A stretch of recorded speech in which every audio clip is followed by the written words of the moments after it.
Oh my gosh, just work, new intro.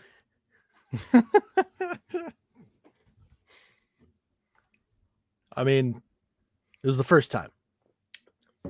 First time for everything, right? It's the first time we had tried it. Yeah. What's up, Nerdfritters? Welcome back to the N.A.P. Times are a crazy now that DC Fandome has passed and a crap load of stuff came out of it. Yeah. We did things a little bit different. Well, a little staggered this time around. So you watched it live. Yeah. Saturday was a crazy day for me, so I just watched them as they came across. I knew that Saturday and Sunday were just packed, and so while normally I would have been like, yeah, let's wait for me and Seth to get together to record these things, I'm just like, I don't have time, and I couldn't wait for any Batman related content, so I watched it. But then you recorded your reactions to it, right? So I did trailer reactions to Suicide Squad and the 2 bits of content they came out with that, Wonder Woman 84, the Snyder Cut, and the Batman trailer. Cool. And I didn't get to any of the gaming stuff because I had family stuff that I was doing, but so I got those filmed. I'll get those edited today and hopefully distributed out as fast as humanly possible. But I don't know, with my schedule, I never really know what to expect. But just the trailers doesn't come near the scope and the amount of information that came out during DC Fandome. Yeah.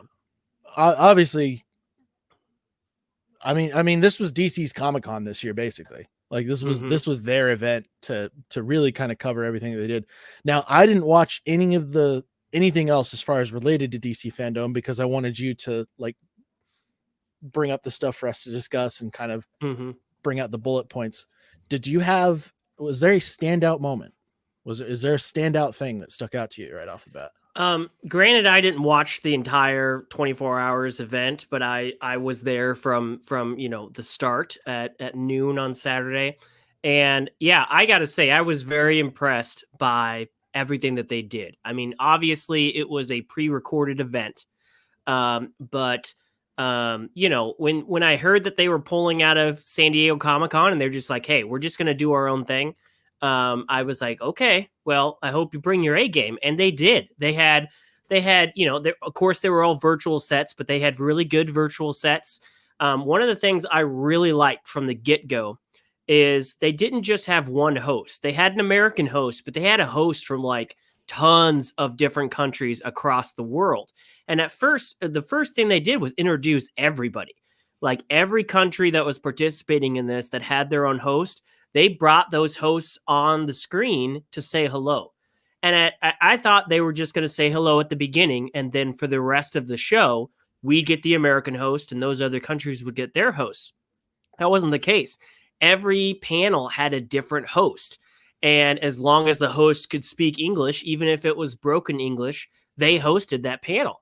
And I thought that was really cool because it really felt like a worldwide event. When they did feature fan questions, whether they were video questions or text questions, they didn't just come from America. They came from all over the place. So I mean, off the bat and then throughout the day, I really felt like they did their best and they did a really good job to have this inclusion feeling about the whole thing and really make it a worldwide event and not just an America event. That's pretty cool. That's I mean, when you've got something like this and you're wanting to appeal to a bigger crowd, like definitely, like, were they recognizable hosts from outside of America or anything like that? Like, were they big names or something like that? Or no, I mean, well, granted, I don't know. I mean, they could be big names in the movie industry in their area. What's her name? I'm blanking on her name right now. She was the American host. Oh gosh, why am I blanking on her name? DC Fandome. I mean, I recognized her, so I'm guessing that the people that hosted from the other countries were popular in their countries. But I mean, it was just neat to see. It was neat to see people that I didn't know of that I'm guessing other people did. And they weren't just being showcased in their country. They were being showcased all over the world. And I mean, if this was an in-person Comic-Con, just like New York Comic-Con, people fly into America to go to that.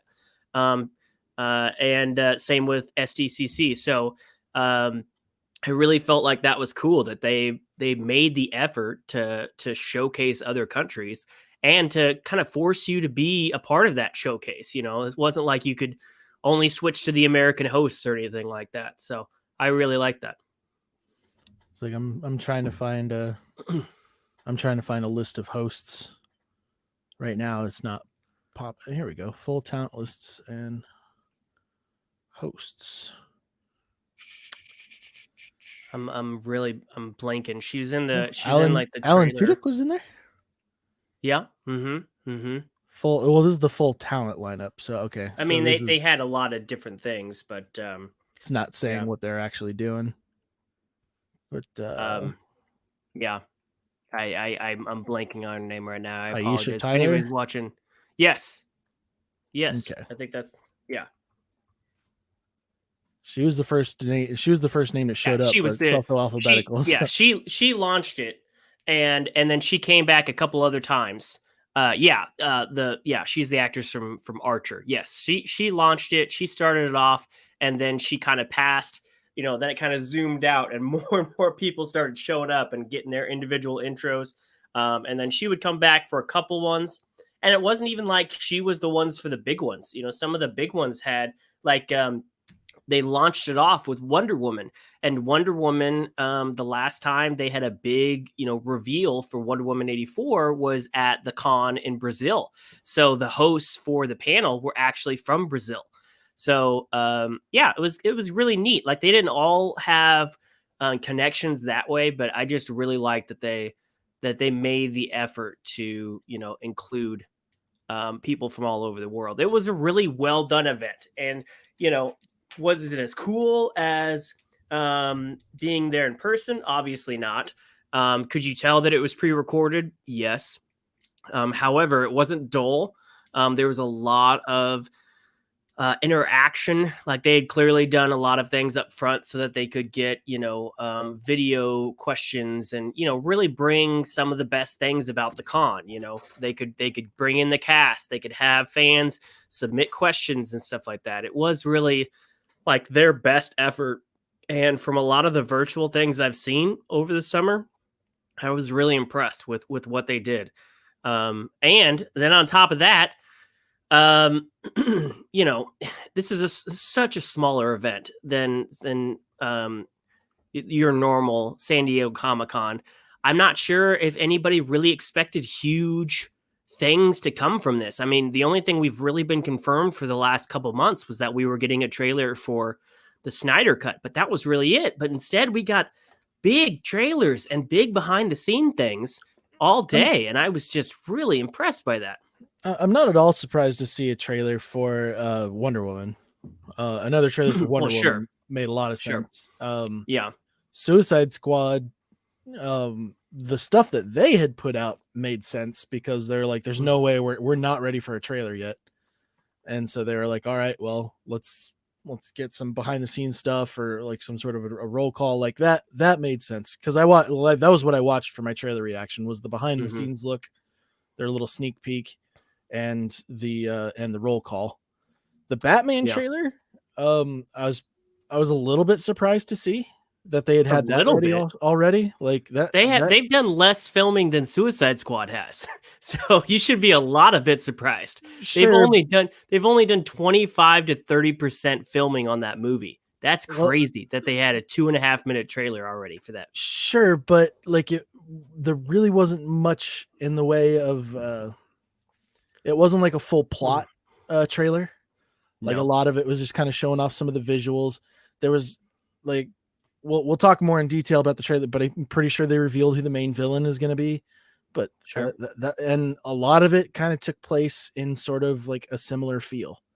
Like sure. Like a lot of the stuff came from what it looked like the first production scenes. They're like, all right, we're going to put this teaser together. Well, I don't think anybody was expecting that, and we'll break it down more when we get to it. But again, what I'm really sad is that we couldn't have like a full crowd thing, because one thing that I love is watching the actual panels and seeing the trailers and hearing The fans Hall H freaking out. explosions. Yeah, exactly. Yeah. I So it's want really, that so bad, man. yeah, it's really sad that COVID came through and fucked that up for everybody. And Mm-hmm. so yeah, that's the thing that I missed out on the most. I mean, you have all the YouTube reactions, and that's what I Yeah. found myself doing Saturday night, was just combing through the YouTube reactions, like finding the people that I follow and seeing their reactions. But it wasn't the same, man. I wanted to see a crowd of 1,000 people screaming or booing or whatever, for a trailer. And I missed out on that. But to their credit, they still brought their A game for this virtual event, and the people that put this together should be praised, because it was a very well done event. And for a free event, they brought a lot to the table, and they blew up the weekend. I had friends that had no idea that Fandome was happening, because they're just not big DC fans. And they were like, what the hell happened this weekend? Like, DC was just trending all over the place. And I was like, well, it's because they had a successful event. So good on them. With that in mind, let's go ahead and roll off with Wonder Woman 84, because I think, like I said, this one was kind of like the least surprising that they had some more content for. Yeah. Made the most sense that they were going to be prepped for this, because they've finished filming with Wonder Woman. We were still just waiting for a release. Yeah. And if I remember right, at the end of the trailer, they still didn't give us like a solid release date. No, because that's still up in the air. But what I was excited about, actually, and I've said this before, when I was going into this, I really wasn't like wanting to see more footage. I just felt like, and I was incorrect in saying this, but I felt like it's been delayed so many times that I must have seen so much footage for this movie already that I didn't want anything spoiled. But when they announced that they had the second trailer for this film, I realized that was correct. Even with all of the delays, they've only put out one trailer, and it was an amazing trailer. It was a perfect trailer. Yeah. And then suddenly I was hyped. I was like, are you serious? I've only seen one trailer? Hell yeah, give me trailer 2. And trailer 2 was great. One of the biggest things I noticed that was different between the two was that trailer 1 was very 80s centric, 80s nostalgic.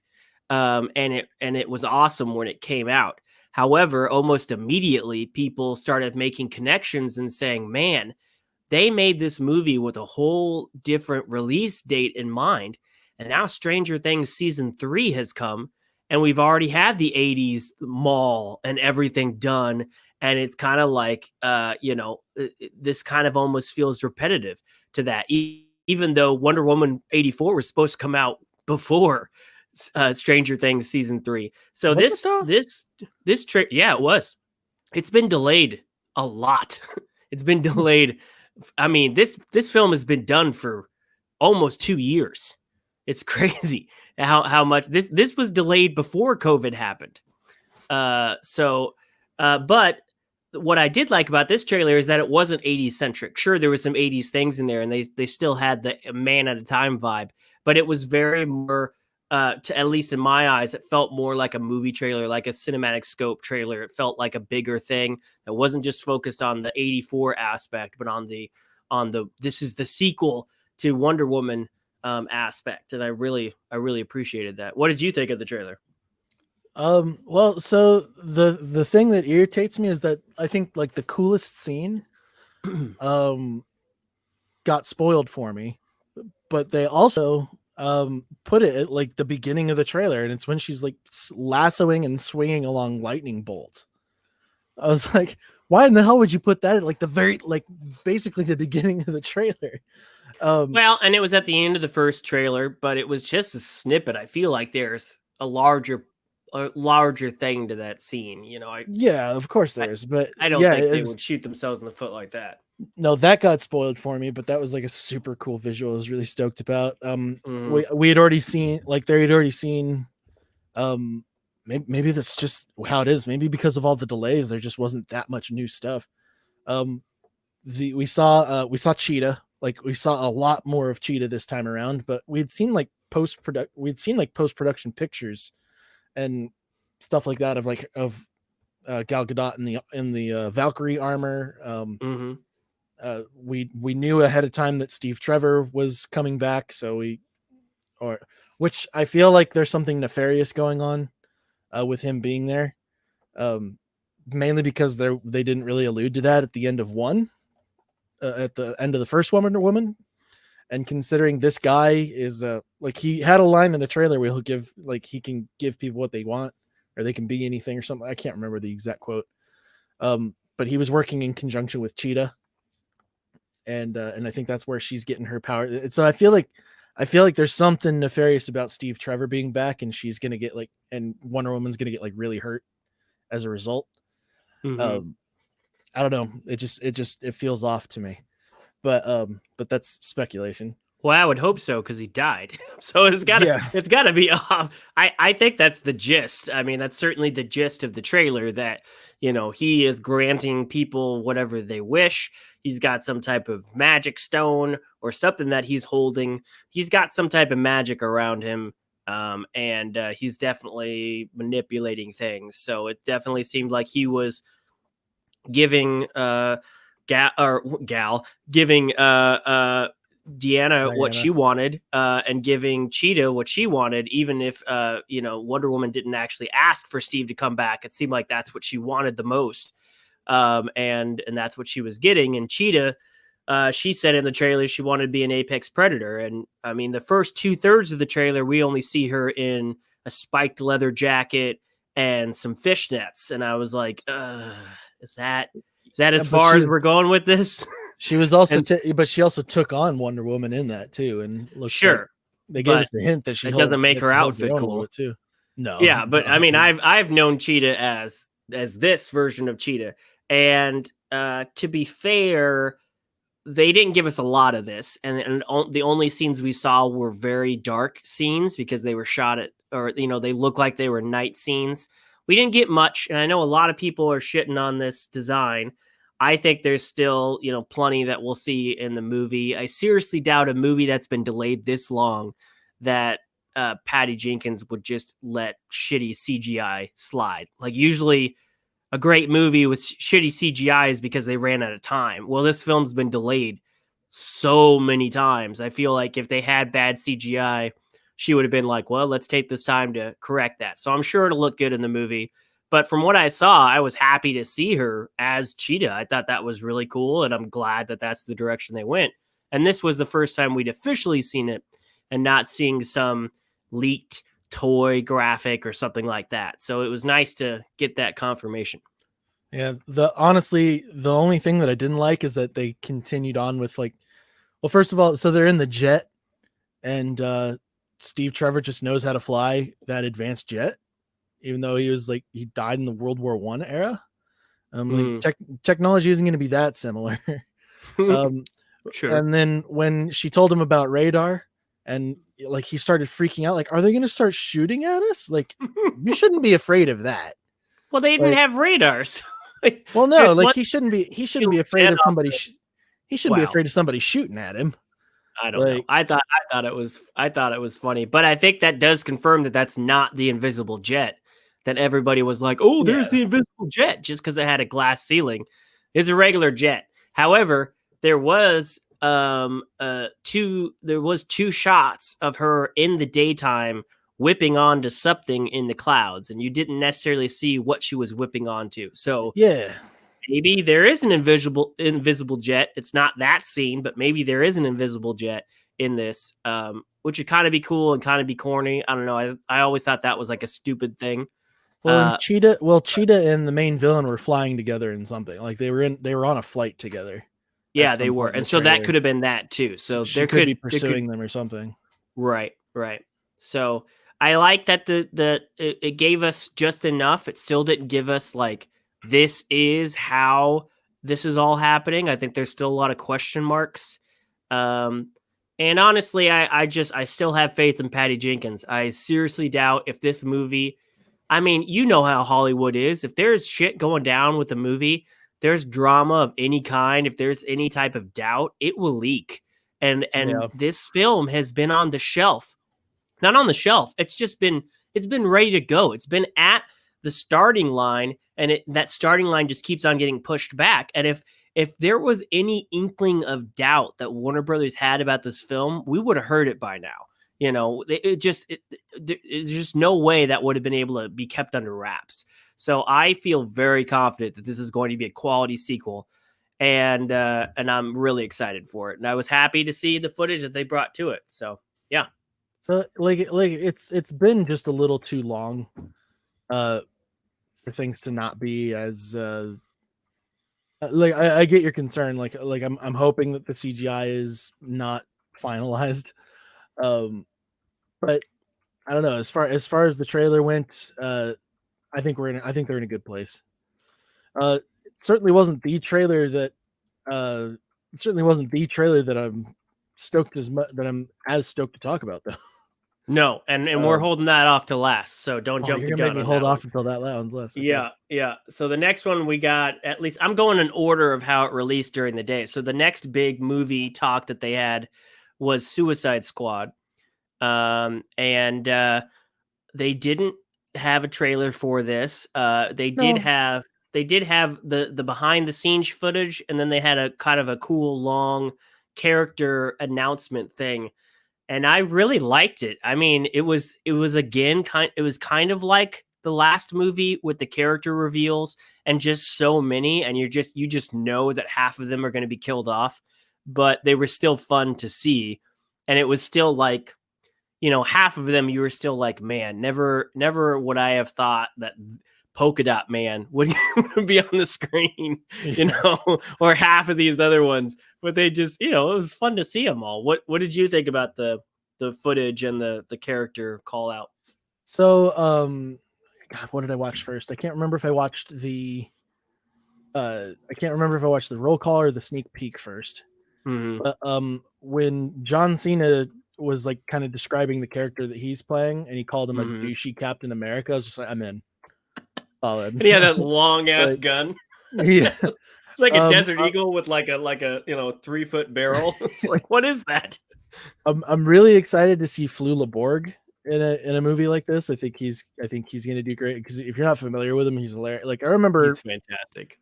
I remember hearing about him like way back when he was like doing like YouTube videos where he was just like kind of demonstrating his ineptitude to American customs and stuff like that. Yeah. Like his fish in a barrel video is just hilarious. It's the funniest fucking thing I've ever seen.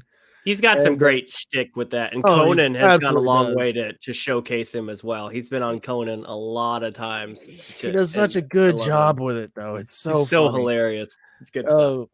So I'm really excited to see cast of characters, but they also, and then Sean Gunn again playing like a weasel, like a CGI weasel, like something. A CGI animal. Yeah, and that I think it's the one look we got. Yeah, it was the weasel. Yeah, the one look we got of that was him like licking the cell wall or something like that. And I was like, what the hell is that?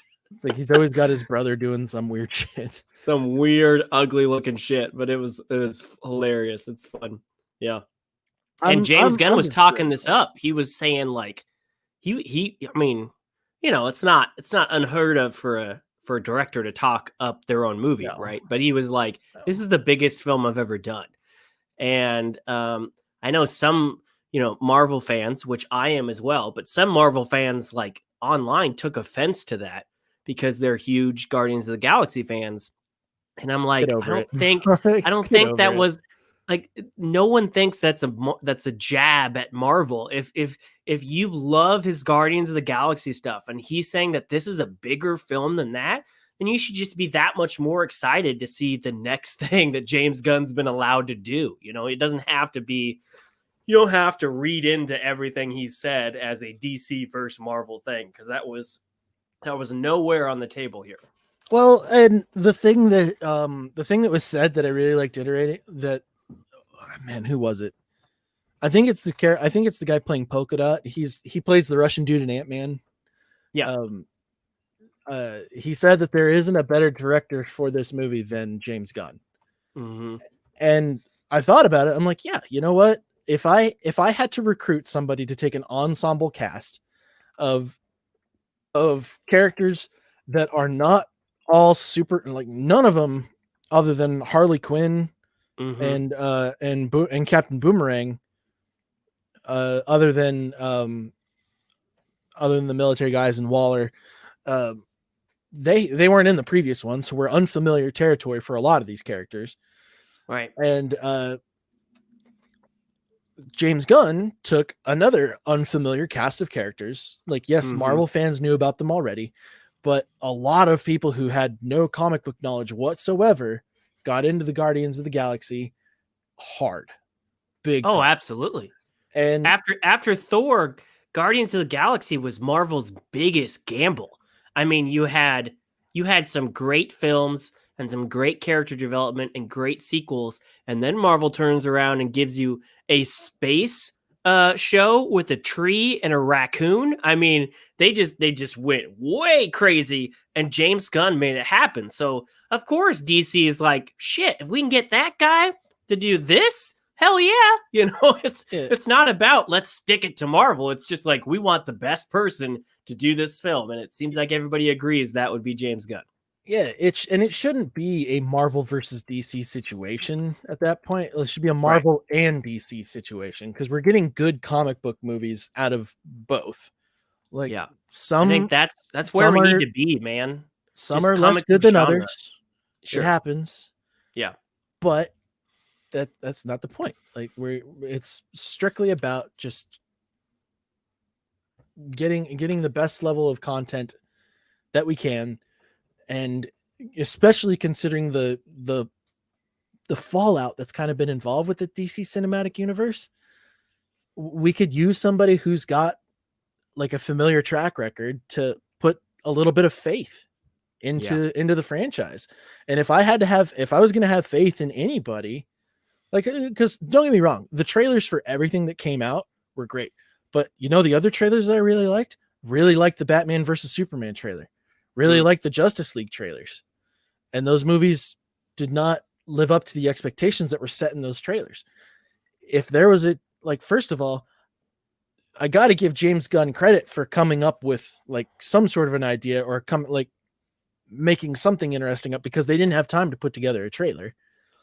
It's like they're like, all right, well, I don't have enough time to do this. Or he flat out said, I'm not doing a trailer yet because I don't want to put any of the footage that we've already filmed into the trailer. And he's still around. He didn't get fired. So I mean, and again, speculation.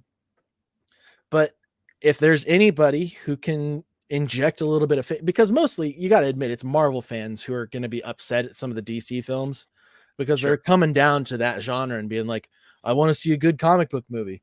It's got to be as good as the Marvel films. Then you can't get mad when one of the guys who made some of the best Marvel films, or took like some of the biggest chances with the Marvel films, goes over to take over a DC property, especially one as risky as a Right. second Suicide Squad, when the first one was not critically received super, super well.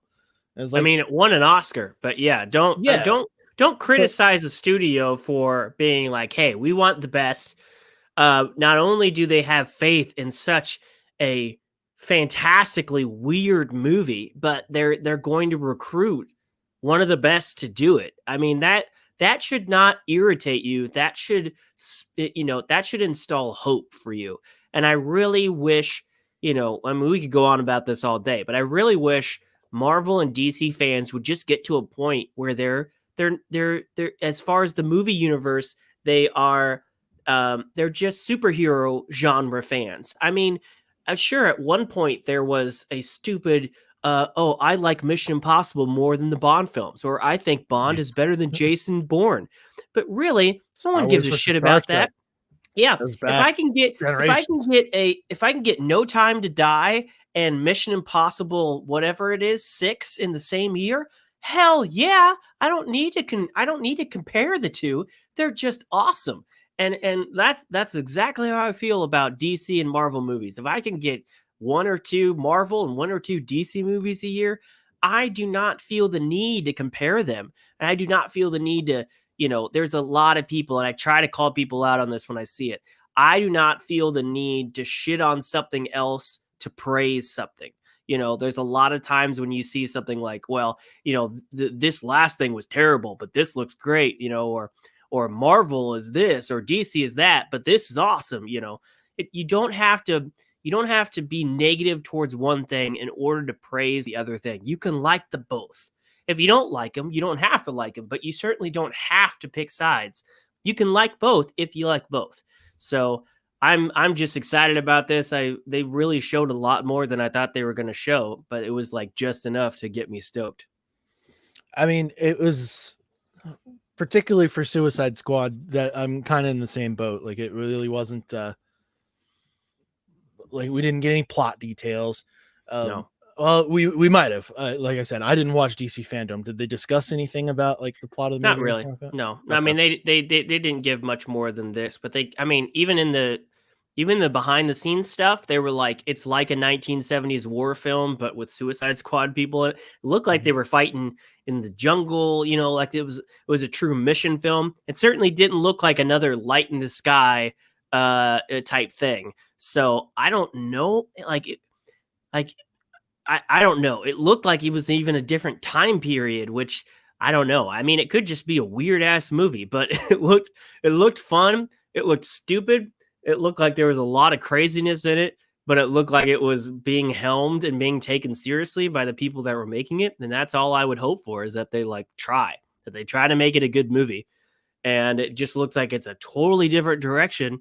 And yet it has 3 or 4 of the same characters from the last film. So there is some connectivity. So yeah, I'm excited. I mean, I want to have more hope that this one will come out better than the first Suicide Squad did. I don't even think that the first Suicide Squad was bad because of like the people involved in the movie. I feel like it was like studio interference that kind of got in the way. And some script. There's a lot of studio interference. Yeah. I think they learned that lesson. And I think they wouldn't have hired James Gunn if, you know, I'm sure James, you know, again, this is all speculation, but I'm sure one of the stipulations of James Gunn coming on was like, you're not going to interfere with my shit. I know how to market my shit. Don't give my shit to some millennial, you know, music video crew to do a cut of my movie or a cut of my trailers. I'll handle it. Just like, do you hire want me on another? And trust me. Do you want another Justice League fiasco?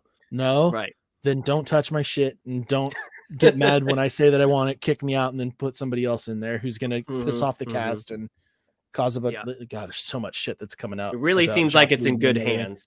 Yeah, it just seems like it's in the best hands it could be in, and that's the most exciting part about it. You know. Well, moving on. Because we got to roll through these because we got a lot of content. I know here. we even got non-fandom stuff to talk about. So whoops. I'm sorry. I'm teasing you. Here you got me excited, man. I know. We finally got a trailer as promised for the Snyder Cut, and a lot of people were like, "Well, this wasn't a trailer. It was just a collection of scenes." Well, people have already seen the movie, dumbass. So really, this was just, if anything, this was a show reel of there was tons of stuff that was filmed that didn't make it into the movie. And see, when I watched the trailer, I had like several surreal moments where I was like, that had to have been in the first cut, right? Like, did I see that? Was that in the first movie already? Yeah, I had to look something up. I was like, was any of this in there already? And it said no.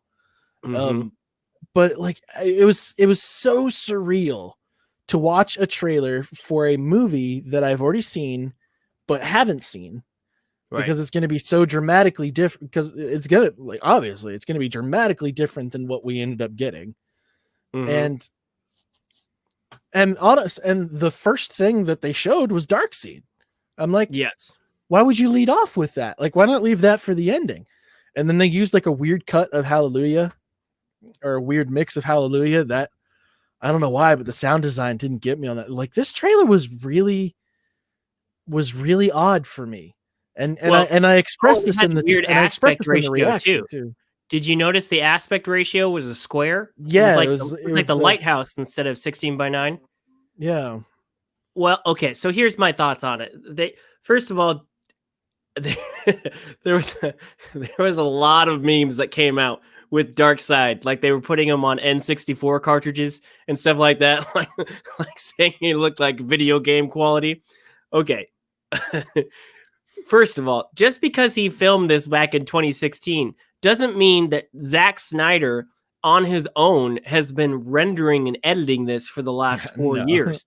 He hasn't been rendering and editing it since May. He's been working on we talked about this on the last episode. He's been finishing up Army of the Dead for Netflix before he starts working on this film. So and that ran into a bunch of snags. So. Yeah. So this movie is not scheduled to come out until maybe summer 2021. So we're a year out. Of course, the CGI is going to be unfinished. Like, you know, he wanted to show that Darkseid was in the movie. But, have a little faith that, you know, a movie that's a year out is going to have more production, that's still in production, is going to have more rendering on some of their shots. Some of the other things that were called out, Scott Mendelson. First of all, Scott Mendelson, I don't like him, never have. He's a movie reporter he's a movie journalist for Forbes, and the guy holds grudges and he's very biased and he loves to shit on DC as well as other properties. Even if there's like a good thing to report, he will bury it under negative shit just because he holds grudges. So anyway, the trailer for this leaked about an hour before the panel, and he tweeted out about it, and it was like saying this looks like more of the same movie. And Zack Snyder called him out. It was like, you know, well, it wasn't made for you, and you know, good job commenting on a leak, you know. But of course, like the cornfield scene looks similar to the Justice League cornfield scene, but it's different. I mean, they had a script, they had a movie. Just because they refilmed a bunch of it doesn't mean they threw out the entire script. So will this movie be a crazy different plot? Maybe not. Maybe, but maybe not. I'm sure a lot of the scenes they kept, they just refilmed it. Josh, they never said how much Joss we wrote. They just said that, you know, Whedon refilmed about 80 to 90% of the film. So that doesn't mean that he didn't just do his own take on certain scenes, but he didn't necessarily change the theme of those scenes. So who knows how much of this is going to feel like a completely different movie. But I mean, just from the footage, and if you want to compare that cornfield scene, certainly didn't look like a crazy CGI faced weird focused Superman. It looked better. It looked like it was shot by Zack Snyder. It was clear. Refreshing to see a face that didn't obviously have a CGI'd mustache to deal with. Yes. Yeah, it was I mean, I get where the guy's coming from, where he says that it all looks like the same thing. I was like, well, yeah, because this was like the movie had already been established with the original director's vision in mind. So, I mean, it makes sense that it would look similar. It's called the Zack Snyder cut. It's not called a totally different thing. It's the original cut. So everybody's shitting on this saying, well, this doesn't look different. Okay, but it does if you're looking at it from the shots, because I could immediately tell when I saw Justice League on opening day, I could immediately tell what shots Whedon shot because of the focus, because of the cinematic, because of the colors, because of the direction.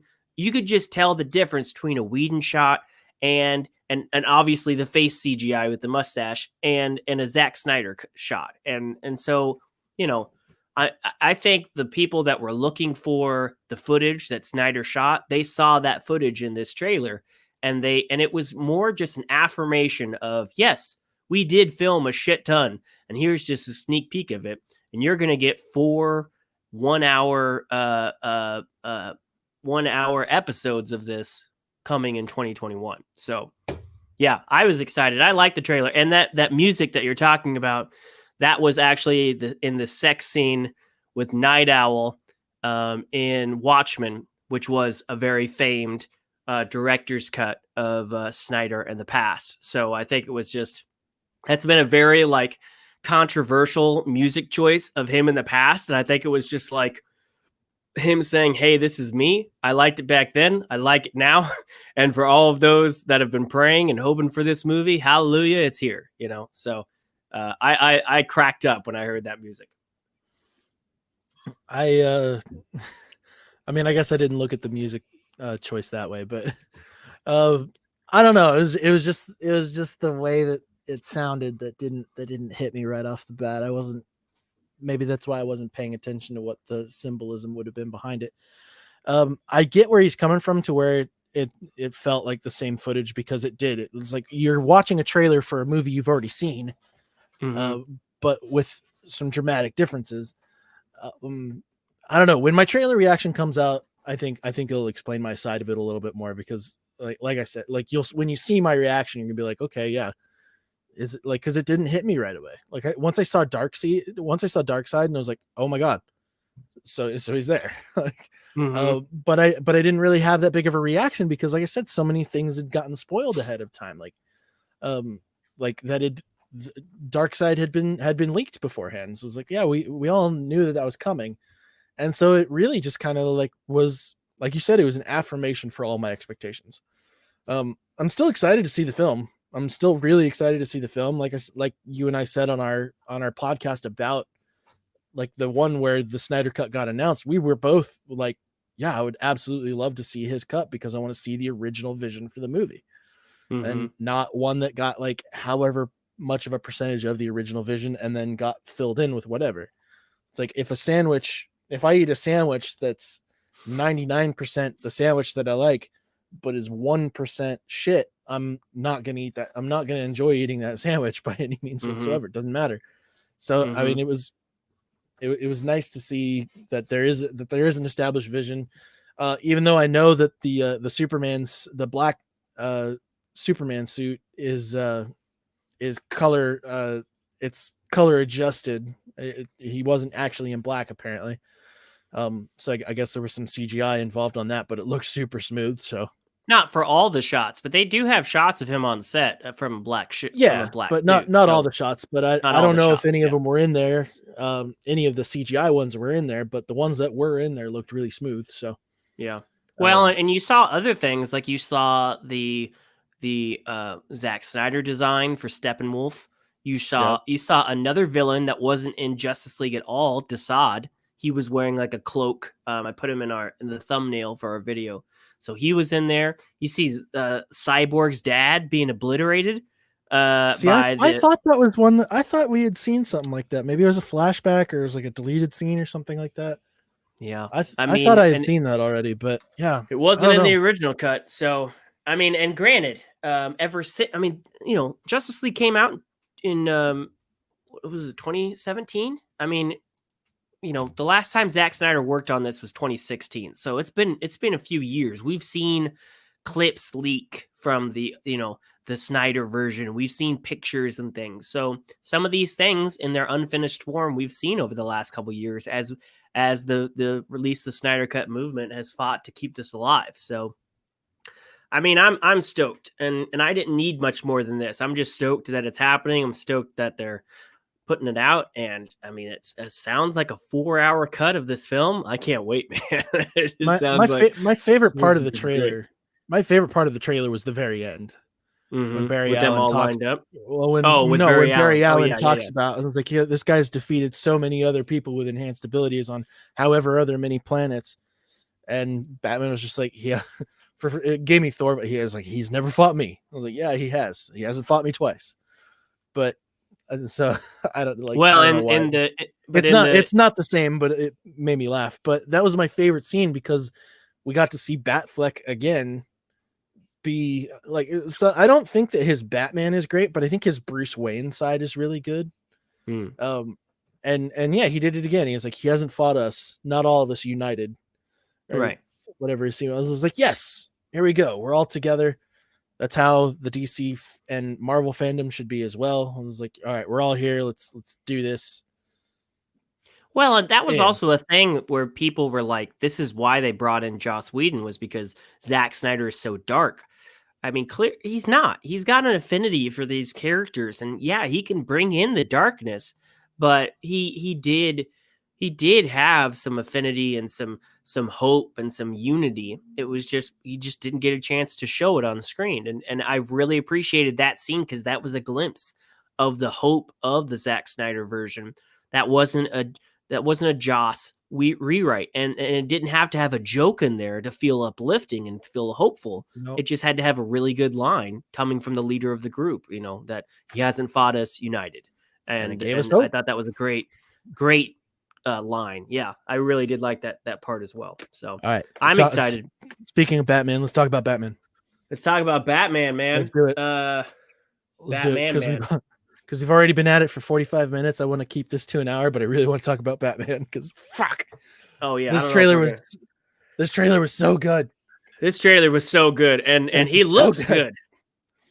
Oh man, dude, he looks great. He looks like he's straight out of the fucking Arkham games, man. Doesn't he? Yes. And honestly, some of the feel of the trailer kind of felt the same way because, like, we saw Catwoman, we saw the gang members with like what looked like the Joker makeup. Mm-hmm. We saw the newspapers on the wall about Maroni, and so we know that there's still crime family shit going on. Did I already say Catwoman? Because we saw Catwoman. Catwoman. Mm-hmm. Okay. I've got a very strong feeling that the guy who's leaving notes and writing to Batman is Riddler, because there was like ciphers at the bottom of the cards and stuff like that. Like, it was in green. It was rhyming. If it's not Riddler, then they're heavily taking from Riddler. I said it was like it could be Joker, but there's no way it's Joker. It's got to be Riddler. It's because Riddler. Because they had the gang members with the Chelsea smile makeup. Mm-hmm. You had Jeffrey Wright as James Gordon, and he looked the part. Felt the part. Great choice for him. Here's what I love just from the beginning. You had James Gordon walking through into a crime scene, and that crime scene was filled with cops. But they weren't looking at James Gordon; they were looking at the guy that James Gordon was walking into the room, and he was walking in Batman, and he wanted Batman on the case, not because he wanted somebody to go find this dude and beat him up. He wanted somebody to help with the investigation. He wanted a detective to help with the investigation, and that is awesome. They've said from the beginning that Matt Reeves is bringing more of Batman the detective, the Dark Knight detective, into this movie, not just Batman the dude with fists, So I really liked that, and I loved that the cops were just looking at him like he was Sherlock Holmes or something being walked into an official investigation. And he just shows up like this, and for the first shot of him like this, I'm just like, oh, okay, that suit looks great. And he looks great, and he looks like an authority. And I'm pretty sure that the scene that they're overlooking was Riddler killing a guy. Because he had the goggles. Like, he had the goggles, and I've always known Riddler to have like a set of goggles. In some versions, yep. Mm-hmm. Yeah. And then he didn't have the green tux or anything like that, but that's fine. He didn't need it. He's also kind of being tactical, like he's killing a guy, so who knows? Maybe he didn't want to dress fancy that day or something like that. He got the duct tape, like he's completely covered a guy's face in duct tape. Said no more lies, which I'm like, okay, what lies is he talking about? I'm like stoked. Probably has something to do with like Batman being in league with the cops and the cops saying he's not and all that shit. Maybe, I don't know. Maybe that's it's got to be Batman's. It's got to be surrounded with Batman somehow, because that's Edward Nygma's thing. He wants to take Batman down. He wants to prove him as the higher intellect. That's his shtick. He wants to prove that he's smarter than absolutely everybody. But Batman is like the only person he views as an even semi-competent adversary. I think that's how he would word it. That he's at least somewhat smart. I still don't think that he would call him intelligent, but that's fucking Riddler for you. But from what we've heard, this is Batman in year 2. So it could, I mean, this is still very young Batman. So it could just be like this villain sees this emergence of a vigilante and wants to test him out, because there's that line in the trailer that I loved that was like, if you are justice, please don't lie. What is the price for your blind eye? Basically saying, can you be bought? Can you look away, and what's your price? Are you really that good? Are you really the good guy, or are you just like the powerful guy? And I like that. We have this we have this vigilante that apparently to some degree the cops are allowing to be a vigilante, although we see him in another scene where he's like fighting cops in a room. Let's see, Yeah. it's this scene here. He's like fighting cops in a you know, a cage or whatever, and James Gordon is like, calm down, dude, you know, back off. I mean, so it seems like he's still young in his relationships, and this bad guy is emerging to test out to see if he's really the good guy he claims to be. So that was one of my like conflicts with the trailers. Like, okay, so where in the Batman career are we with this one? Because like I've said a million times before, I don't do a bunch of background research.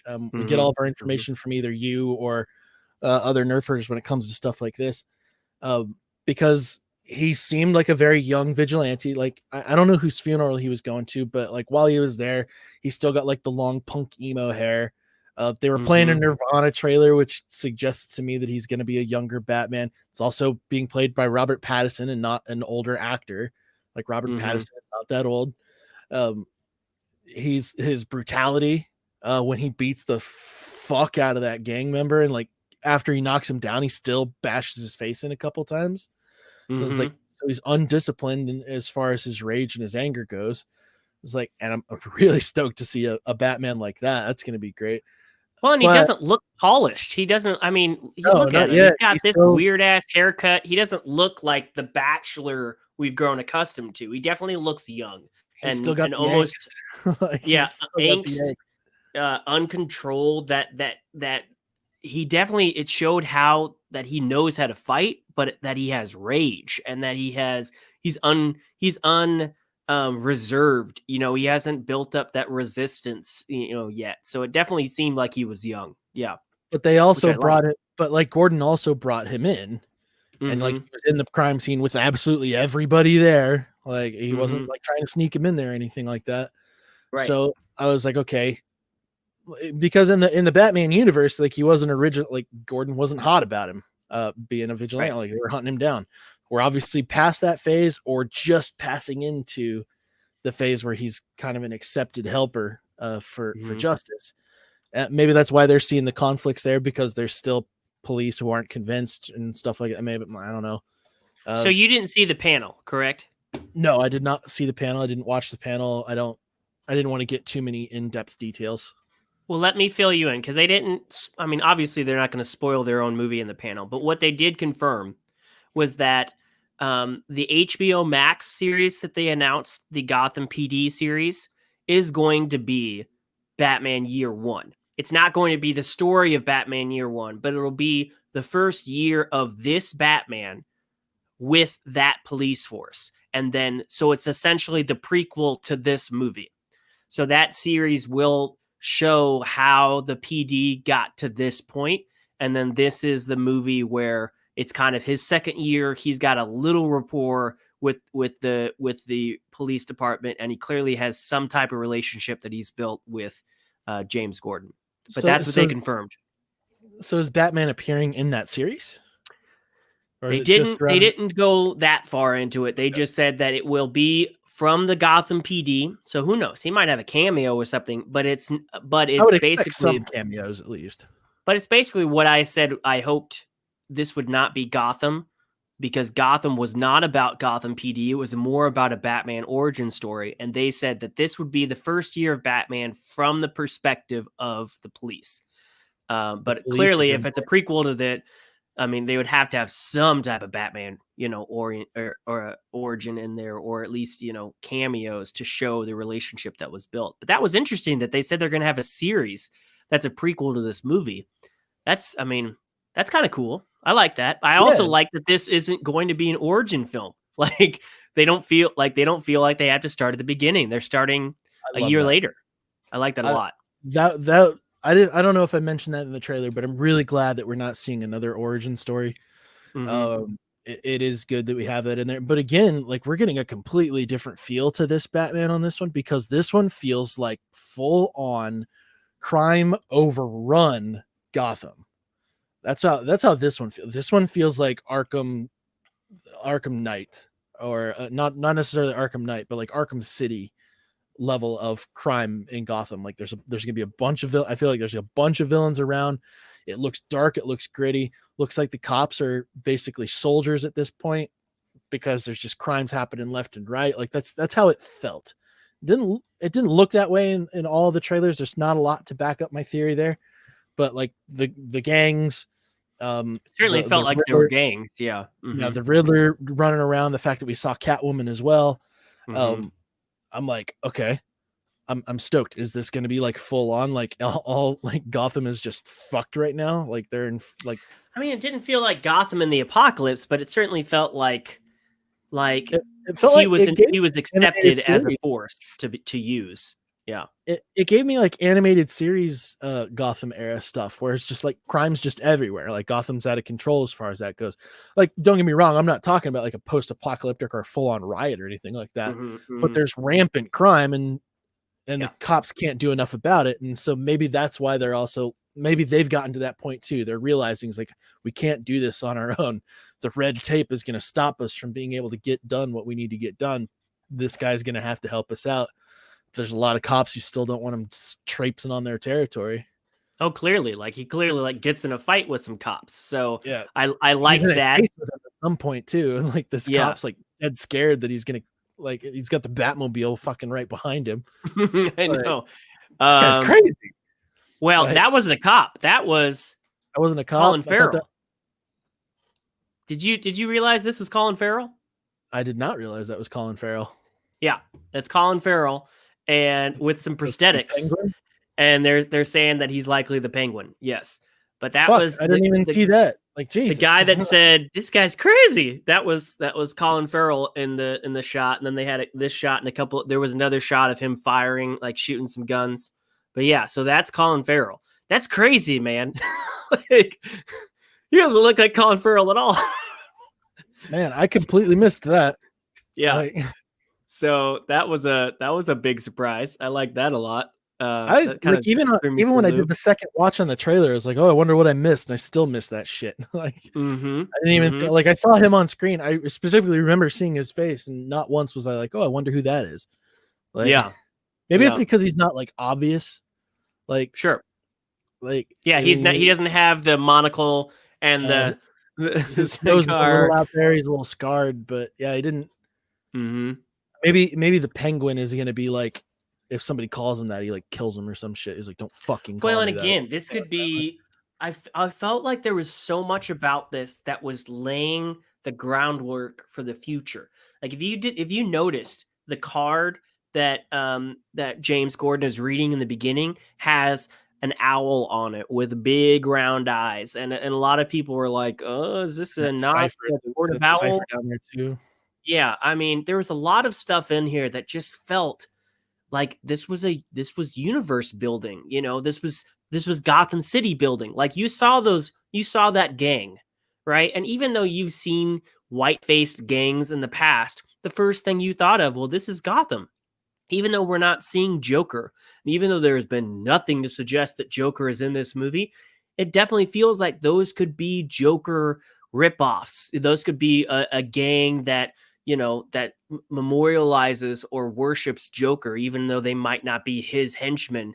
It feels like they were kind of imitating him. You know, it felt like there was a lot of things in this trailer that was world building, even if it's not the main focus of this movie. And I loved that, you know, because there's no guarantee that Matt Reeves is going to get another one of these. But if he doesn't, that's fine. But if he does, it felt like he was laying the seeds while not making this a first film. He was making this a film with seeds of other things, which excites me a lot. I mean, it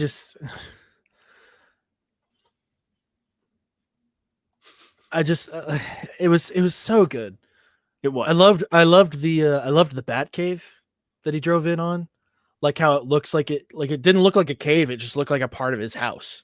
It just looked like a part of the. It looked like there was a part of it where he's got like it had like these fancy stairways that were coming. Do you have the shot where the stairs were in there? No, I don't, but I know what you're talking about. Yeah. Cases. He drove his motorcycle up into it, and he's he's just got stuff everywhere. Like it's unorganized. Even this shot looks pretty good, but it's unorganized. He still hasn't gotten like all of his shit put together. Like he's he's still messing around. You heard a British voice that I'm guessing is Alfred, but you certainly didn't see Alfred like cleaning up after him or like keeping everything organized or something like that. It definitely feels like he's alone in this. It sounded like Andy Serkis. Yeah, and like, I think it is Andy Serkis. It is Andy Serkis? But you didn't see, I'm pretty sure he was confirmed as Alfred in this. Oh, okay. I didn't see. You're giving me all sorts of information that I'm not reaching out and grabbing here. But it didn't show him. It didn't show him being cared for. It really felt like he was alone, and I really like that. I mean, even this shot feels like this dude is like alone. He's alone and he's tortured, and I do like that. Even though people are like, "What is this? The Crow?" It's like, no, it's Batman under the mask. He's not all polished and everything. He wears eye makeup, even though most of the movies don't show him in this. We finally get to see him again with the eye makeup underneath. So I like that. That's like the first time I've seen a live action Batman with that shit on too. I think Keaton did it. Well, yeah, point. Keaton did it. Keaton did it at one point, but yeah, you don't see it, like especially recently. You didn't see George Clooney with with black eyes. He had nipples when but he took it off. He was like paint. Man of the Year whenever he took off his thing. Yeah, which is crazy. But yeah, I liked that a lot. There were so many good things I liked, and then I really did appreciate the title. The title card was red, and I remember. It gave me so many like animated feature. Yes. There's a lot of animated, even like the Batman, the animated series. While Batman was in yellow, there was a lot more red in the title sequence for the Batman than there was for Batman, the animated series. And I remember I didn't know how I felt about it back then because I always associated just black and yellow with Batman, but it just works. And it looks so good. It looks so good. And I loved how the cowl was there because this is still falling into place. The cowl's there. There's it's got the thing in the background. It feels really good. And the Nirvana song just booming while this is happening. It felt so much. I'm not a fan. You didn't like the Nirvana? I'm not a fan of Nirvana, but the song did like really good in the trailer. Like it felt like a David Fincher movie. The trailer. Yeah. Everybody was saying this was a callback to Nolan. I didn't feel like this was Nolan-esque. I felt like this was David Fincher. I felt like this had Fincher's Girl with a Dragon Tattoo and Seven written all over it. I felt like it was dark. It's a mystery. It's got some murder and some dark elements in it. And I mean, the fact that they were like, listen, guys, we've only filmed about 25% of this film, and they put out a 2.5-minute trailer. That's freaking amazing. I mean, it's got me pumped. I mean, I was like, when I heard Andy Serkis's voice, it was like the first thing I said in the trailer, I think was like, was that Andy Serkis? It sounds like Andy Serkis. I just like how he put it out there. It's like you've become quite a celebrity in just like that sarcastic Alfred fashion. Then we saw, I saw an article that I didn't want to read, but it was like spoiled in the title of it, so I read it anyway, about how the bat symbol in his costume is going to be made out of the gun that killed his parents. So that's been rumored for like the last 7 months. I don't think they've ever.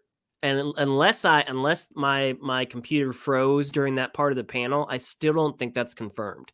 However, the fact that this is, year 2. Did somebody ask though?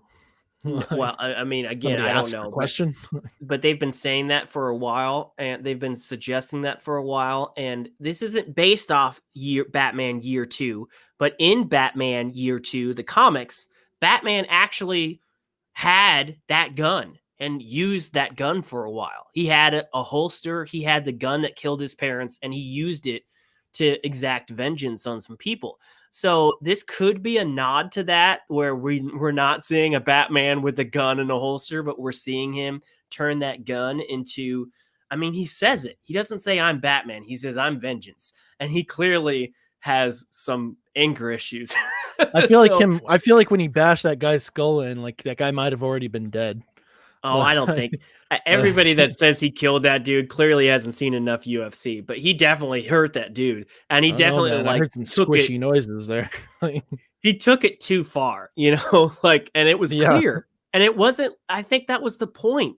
Like, it wasn't to show, oh, he's a badass. It was to show, oh, he is not the Batman we're used to. He's not the one that scolds Robin for breaking a guy's arm when he shouldn't have. He's definitely unrestrained right now. And maybe that's why Alfred's not with him, because Alfred's asking him, like, why is this killer writing to you? What are you doing that's putting you on their radar? And maybe the Alfred in this show is like, you're too violent for me, and until you control yourself, I'm not going to be there for you, or something like that. Who knows? But it seems like he's uncontrolled.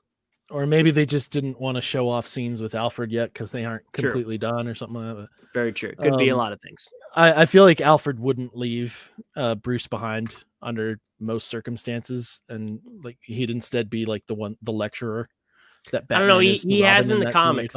He has in the comics, sure, but when Batman when Batman went too crazy, or when Batman got too emotional, Alfred's been the one to step back. He's always been one to be like, if this is morally wrong, I'm not going to support you on this. And but I don't feel like they would do that in this movie. Like, they might not have him jump in there. First of all, because we've seen it in the movie already too. Like, we've seen, even in the most recent, or the Dark Knight Rises, we saw Alfred. Oh, he did. Yeah, he did.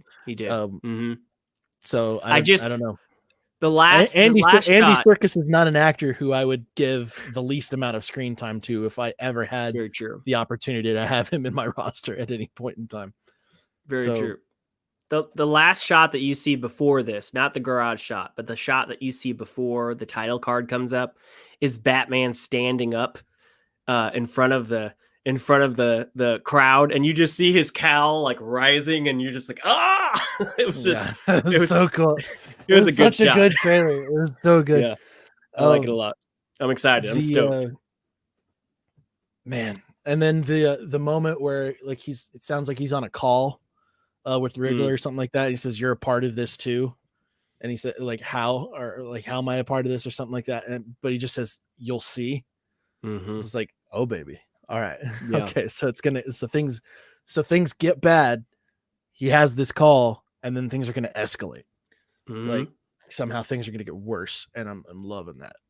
It's the tone and everything. You got just enough of Catwoman, but you got Catwoman and Batman kind of pairing off a little bit, and Batman held his own. And he's just looking at her, and she's just looking at him, and it's just they showed just enough.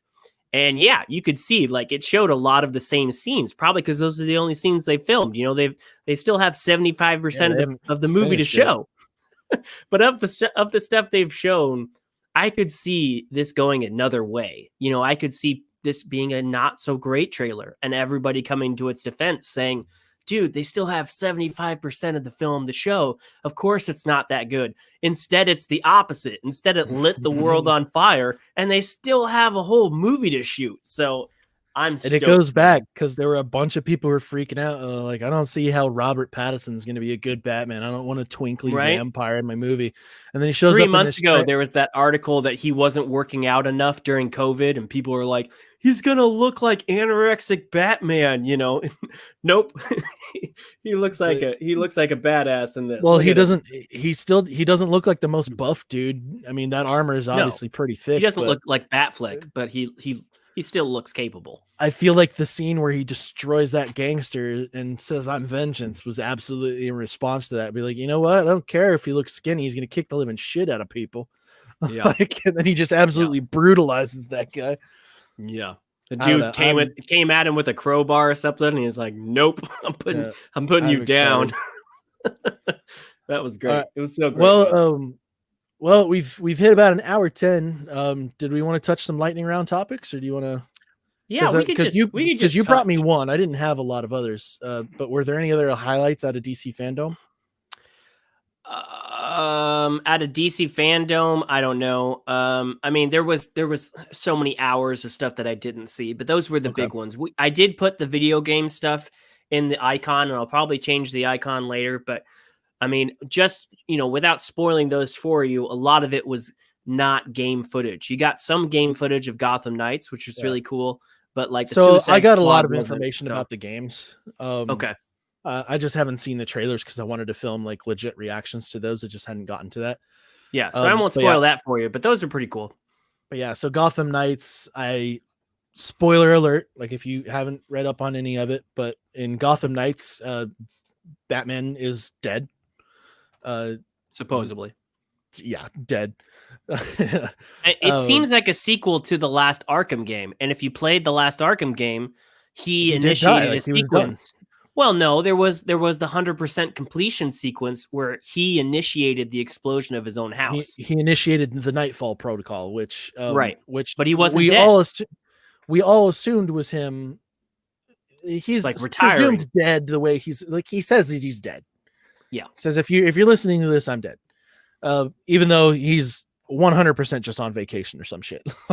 Well, he did say he rigged the video if the manor were to be destroyed in the trailer. Yeah, and I'm spoiling the trailer for you, but it could go either way. It could just be like he's dead, or it could be he stepped away and he's putting the charge on this group of people to stand up.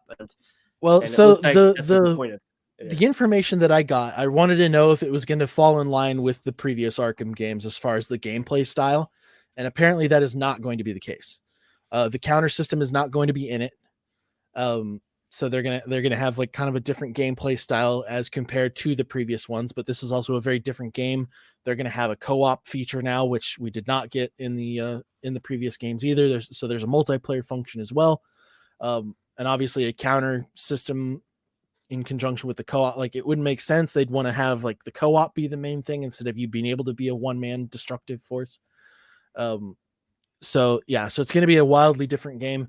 I didn't do as much research on Suicide Squad Kills the Justice League, which was another video game that came out. So I don't know a whole lot about that one, but there's some exciting video game stuff to come out, which is pretty cool, especially since we didn't really get E3 this year. Right. So, and now we have two. We've got two games coming out. One's from WB Montreal, I think is the Gotham Knights, and Rocksteady's coming out with the Suicide Squad. So I feel like they're both in very capable hands. And even though the Suicide Squad was... Say again? Yeah, Rocksteady is the one who's responsible for the previous Arkham games as well. Right. So, right.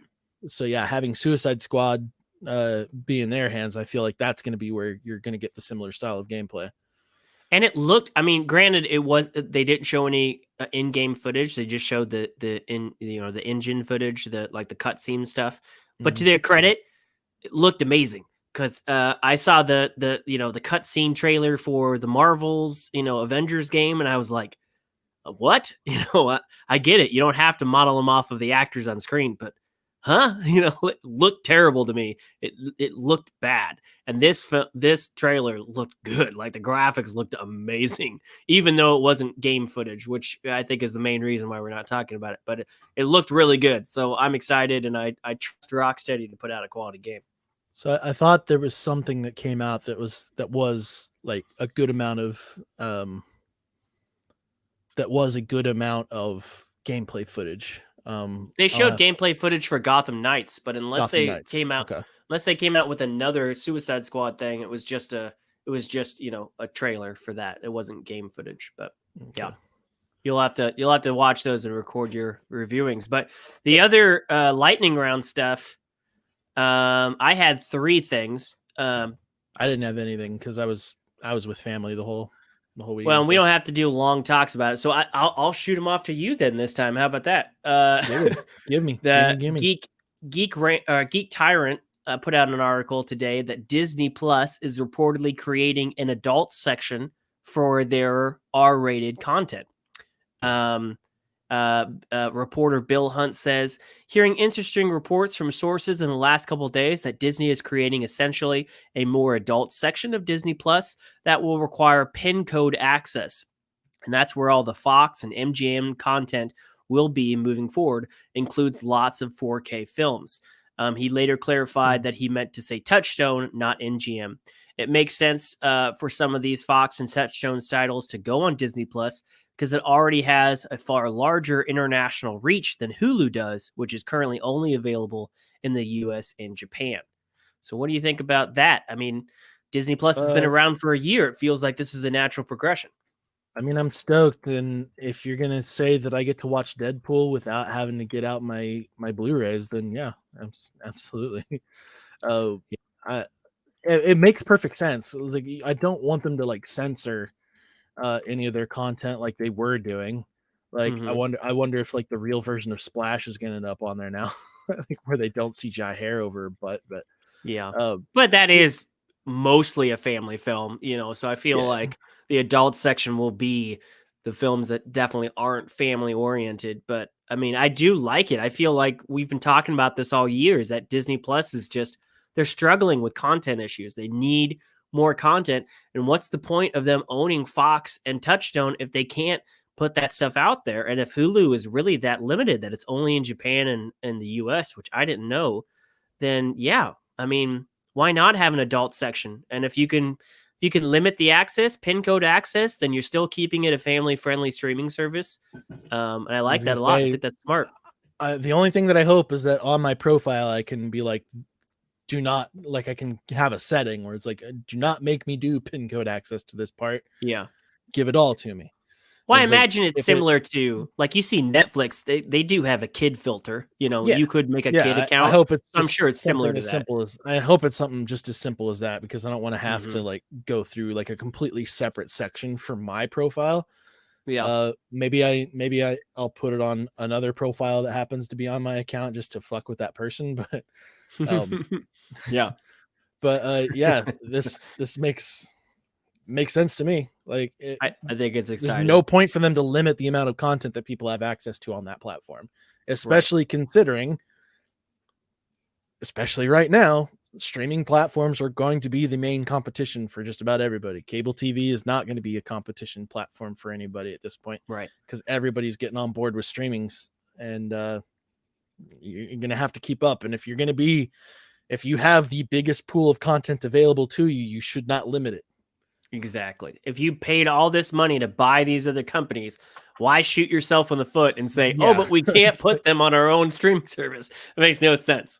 But I mean, it seems like it's the right time too. Like, Disney Plus hasn't been out for a month. It's been out for almost a year. So the fact that this change would be coming close to that year mark, that just seems like a natural progression. It just seems like this is the evolution and we're upgrading. It just seems like the right time to do it to me. What I hope it means is that maybe there's some R-rated Star Wars content that comes out someday. Could be R-rated or adult themed original content for sure, because we've got none of that. We're really going to HBO and Apple and Netflix for that. And currently you're not going to see the Daredevil or the Punisher series on Disney Plus without this type of, section. So, I mean, obviously they want to have that. They still got those on Netflix too, but still. Right. But that's going to be timed out eventually. The only reason it's on Netflix is because Disney doesn't have a place to put it. When they want that shit back, they're going to get it back. So, that's interesting. So that's that. Two more things. One, this is interesting that it didn't come out this weekend at Fandome, but we all knew that Fandome was a pre-recorded event. So maybe this just wasn't confirmed, I guess, until after that. But according to CBR.com, the next animated film adaptation from DC will be a 2-part animated adaptation of Batman: The Long Halloween. And it's slated for 2021. So, have you read Long Halloween? Do you know about this story at all? Nope, I have not read The Long Halloween. It is one of the best Batman stories of all time, and it's heralded as such. It's written by Jeff Loeb, and it's illustrated by Tim Sale. It came out in 1996. It was a fantastic. I have the original issues. I have the bound version. I've got a signed book of this by the creators. It was a 13-part series that basically It's Batman trying to catch this serial killer who murders people on holidays once a month. And it just goes through a whole year of Batman dealing with this shit. And it's fantastic. And it brought in the entire it brought in, all of the rogue gallery, and it brought in a lot of Gotham, but it was, it was the main villain was not the Joker, and it wasn't the Riddler, it wasn't somebody that you were expecting. Calendar Man. Yeah. Okay. I was gonna say Calendar Man's familiar. I mean, he's familiar to you, but he's familiar to people that haven't read the comics, and up until then, it wasn't a major villain either. But this really brought that character out, and it was one of the biggest stories that came in comics after the Batman Year One story from Frank Miller. So it was a huge event, and it was a really big deal in the comic books. So a lot of people are excited about this. I'm currently a little cautiously excited about it because, when DC Animated Universe says they're adapting a beloved comic, sometimes they do it well. Under the Red Hood, Year One, and Dark Knight Returns were fantastic adaptations. Sometimes they bastardize the shit out of those stories. Batman versus Robin was a Court of Owls movie that just destroyed the Court of Owls storyline. Recently, they did Batman Hush, and they were like, "This is the Hush story," but then they completely changed who the villain was. Like it wasn't Hush, it was the Riddler. I mean, they changed the entire story of Hush, and they do that a lot. They take a very famous name, and then they say, "Oh, but we're going to rewrite the story for a movie," and that's not what people want to see. They want to see an adaptation of the book, like you sell it. So. I'm hoping that a 2-part adaptation means they're going to be loyal to the story and not rewrite the story, but slap a famous name onto it. I'm trying to order the book on Amazon, and it's not in stock until September 7th. so I have to wait. But well, I'll let you borrow it if you want to. There you go. Yeah, I'll read it. This is part of my my Batman Loeb and Sale omnibus. When they and let's back this up, when they did the Long Halloween, then the sequel was Dark Victory. Then they had a Catwoman story called Catwoman 1 in Rome, and then they came back for Haunted Night. But it was just like, it was the Renaissance. It was the Jeff Loeb and Tim Sale Batman Renaissance when this came out, and it was crazy. It's beloved 1996 tale, and so I'm super stoked, but I'm also super scared that they're gonna fuck this up. So don't fuck it up. Well, I mean, we'll have to wait and see. Yeah, but it's a crazy announcement to not drop at Fandome. Like it's huge. It's a big story to well, there was also hours that you didn't see. So do we know that wasn't brought up, or? I mean, it came out today. It didn't come out over the weekend. So okay, so yeah, probably not then. Yeah, but one more story, and this is less near dear to my heart. Could be really near dear to your heart.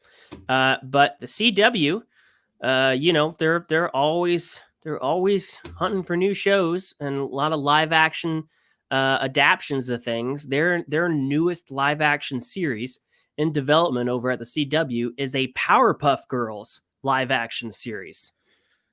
Yeah, and you a big Powerpuff Girls fan? I mean, so I remember watching the cartoon as a kid. Mm-hmm. And I mean, I didn't hate it. Mm-hmm. But I don't have any like fond memories of it. Like I wasn't super like I remember watching it and enjoying it. But there was also a lot of stuff where it wasn't, I don't know, it wasn't my style of cartoon. So I don't have fond memories of it. I remember a lot of funny stuff surrounding Buttercup, but not let's see, Buttercup, Bubbles, and Blossom, I think was their names. Yes. Mojo Combining Jojo, sugar, spice, and everything nice. Yeah, Mojo Jojo is like one of the best villain names ever. But an absolute ridiculous thing to go through. Like just some of the plots that came through were just ridiculous. So yeah, I remember it, but a live action adaptation of it from the CW does not get me excited. I can't say that I'm super on board, but also at the same time, I might not be their target audience for it. So maybe they don't care if I'm stoked to see it or not. They could be completely focused on a young female demographic. I mean, yeah, that's the question, because It doesn't make sense for them to be adult female characters. right. If they want to follow that adaptation, they have to be young kids. They have to be kids, right? Are like psycho powerful heroes.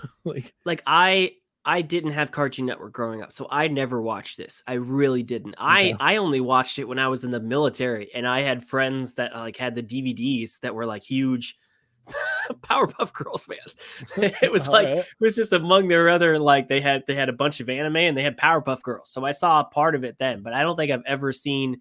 I think I'm looking it up right now. There's like there's 78 episodes. It ran for 6 seasons, 78 episodes between 1998 and 2005. There was a movie that was in 2002, and then they rebooted it on Cartoon Network in 2016. So I don't know if it's still going or not.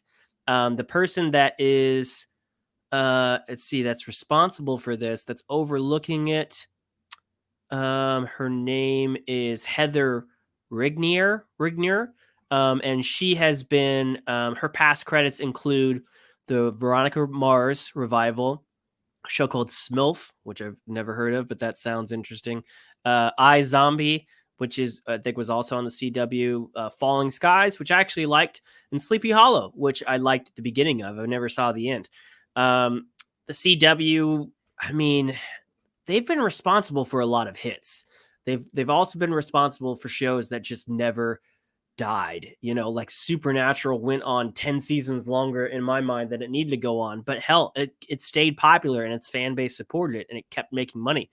Riverdale has been their version of the Archie comics that I saw the first 2 seasons of and actually thought it was really good. I don't have the CW, so I can only watch it when it comes on Netflix, but I mean, it's fun to throw jabs at him, but somehow they make money and they find their audience. So I'm guessing they're going to do the same thing here. Well, I've got something here. It says, in the updated version of the series, the titular superheroes are now disillusioned 20-somethings who resent having lost their childhood to crime fighting. Will they agree to reunite now that the world needs them now more than ever? Are you serious? Is that confirmed? This is coming from Variety. We're looking at the same article. I just didn't read that. I didn't read that paragraph, dude. What are you doing? They read the second paragraph. I mean, I was gonna throw out a guess that it was like teenage versions, but 20-something-year-olds. But I mean, 20-something-year-olds is. I guess it's not that far off. In fact, they usually have 20-something-year-olds playing teenagers anyway. So, I wonder if I wonder if they're still gonna go by those names, or if they're gonna be like, I can't believe that our professor dad named us Blossom, Bubbles, and Buttercup. I mean, it could be fun if it's just like it's not a parody, but it's very much them looking back on like, what the hell were we doing? And maybe there's even some flashback scenes where they get some younger actresses to play them as kids. It could be fun. It's definitely a different take. I mean, I'll watch the first episode like I do with any show that gets recommended or is like a reboot. I'll give it a shot, but not excited about this one. We'll see. Doesn't get me stoked. They have money. Somehow they have money. Like when they took over Supergirl, I really liked their first season of Supergirl when they took that over from NBC or CBS or whatever. So they just keep on assembling these properties, and then they just, even if I don't agree that the show should continue, they have millions of fans that just keep on fighting for those shows. I mean, the last show that I watched with the CW start to finish was Smallville, and I'll even admit that show went on way too long than it did. But that is that is what they do. They get a show, they keep it going, and they keep people interested, and they make money. I mean, isn't that what every showrunner wants to do? So, however they're doing it, good job. Well, they've lost me on Arrow and Flash. Sure, they have lost a lot of people on that, but they've got enough people to keep it going, I guess. I remember seeing like a promo where they were trying to show like it was for Supergirl. It was like a promo of some kind where they were fighting like little flying robots. or something like that. But the CGI was dick. It was awful. That show's gone downhill from the first season for sure. Horrendously bad. And I remember seeing that and I was just like, I don't care about this show. I don't want to watch that. Like, it's just like, this is so bad. Yeah.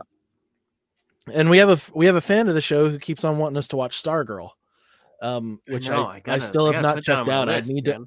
Then again, I don't have a method of watching it right now. I haven't, because I gotta figure out where it's actually showing on. I think you said it was Hulu, but my Hulu. No, isn't it the Universe app?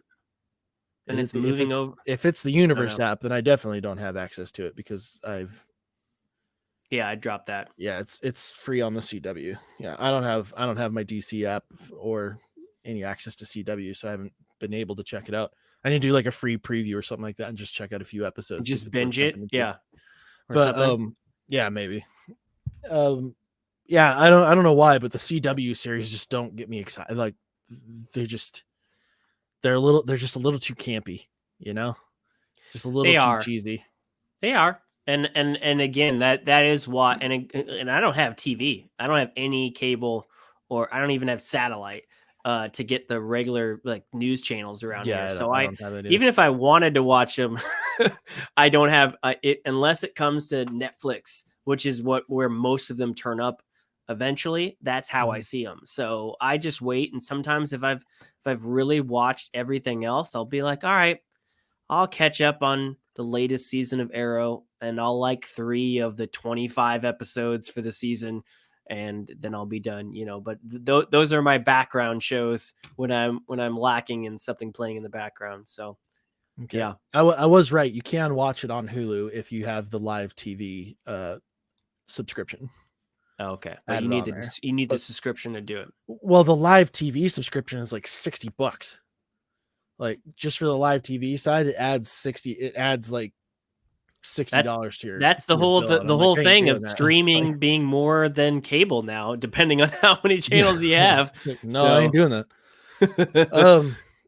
Yeah, Powerpuff Girls doesn't get me excited. I'm really stoked about the stuff that came out of DC Fandome. I'm really excited to see where Batman is obviously the thing that I'm most excited about, because Batman I have a closer relationship to than I do with Wonder Woman or the Suicide Squad.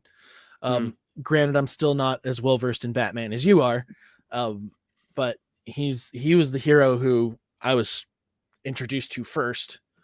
So I've always been into Batman. I remember when I was a kid, I thought Batman and the Marvel Cinematic Universe and the Marvel comic universe were in the same thing. Like when I was like really young, I didn't think that it mattered. Sure. But so when I got into Marvel and the rest is history. I kept up with some Batman stuff, but yeah, it was mostly Marvel after that point.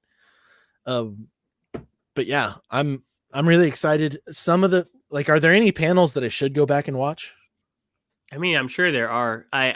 There was a lot of really great talk from Matt Reeves about the Batman that I found was just as equally interesting. The Wonder Woman, I don't know if I want to look into it. But I don't know if I want to look into it and find out about the movie. I kind of want to go in blind. If you don't, I seriously doubt he was. I didn't feel like he was spoiling it. I think he was just kind of hyping it, but he hyped it really well. But that's the best thing about that, is that Batman could be some super excluded thing that that fans of the last 80 years would really get into, but it's not really for everybody. But it seems like, especially with this Matt Reeves one, just like they did with the Joker, they made something that was accessible to a lot of people that haven't been following the Batman comics for years. And this seems like a reboot that is it's got something in there for everybody. If you liked Matt Reeves, if you liked what he did with the Planet of the Apes films, if you like that David Fincher vibe, it seems like this is for you. So, and the other thing, I forgot to mention this. Whenever I saw the pictures of his car, and some of the stuff that they'd released over the last year, I assumed this was like in the 90s or in the 80s or something. It's in modern day. They had cell phones, they had tablets. I just assumed that because his car isn't, isn't like some of the Batmobiles we've seen with all the future tech. I just assumed that this was like in the 90s or something, that this was low rent or not low rent, but it was like, before some of our technology now. But you see cell phones in there. I feel like you took a classic car from the Wayne garage, yeah, and turned it into the Batmobile, and I'm 100% sold for that. I'm yeah, excited. fine. I'm very stoked. I'm really excited to see what comes out of the future of the Batman. We got to wrap this up. Nerf Herders, what did you guys think about the stuff that came out of DC Fandome? What are you most excited about? Was there something that we did not talk about that you think we are crazy for not talking about? Let us know in the comments below. Hit us up on social media. Be a part of the conversation there. You can find us on Facebook. You can find us on Twitter. You can find us on Instagram. If you guys go there, we'll start posting on there. Like, there's not much other than our episode posts. We're bad about being active on social media. We'll be the first to admit that. But be a part of the conversation. Let us know. We want to respond to everybody. So hit us up in those comments. Don't forget to like and subscribe so you don't have to worry about missing future content. I've got trailer reactions coming for the DC Fandome stuff that we talked about today. And until next time, we'll see you later. See ya.